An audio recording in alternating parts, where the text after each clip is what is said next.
Je vous propose aussi un rappel sur la loi des mailles qui est utilisée dans le domaine des circuits électriques pour établir une relation mathématique concernant les tensions au sein d'une maille. Commençons tout d'abord par l'énoncé de la loi. Donc, dans une maille d'un réseau électrique, la somme des tensions le long de cette maille est toujours nulle.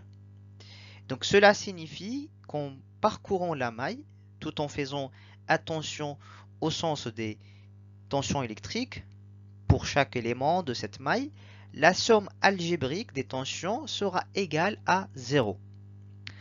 Alors, on va prendre ce schéma comme exemple, qui est un circuit fermé.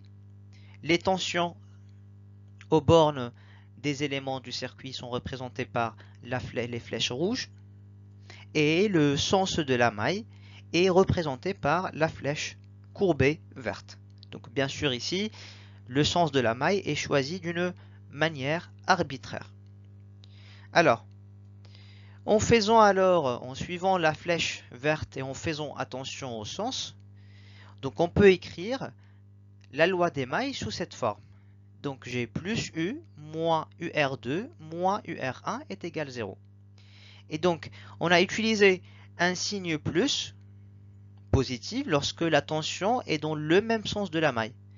Donc ici, la tension U aux bornes du générateur est dans le même sens que celui de la maille, donc je vais ajouter un signe plus.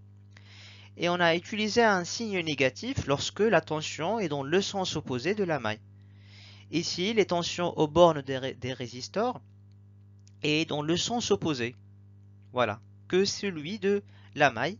Et donc on va ajouter un signe moins devant les tensions dans la loi des mailles.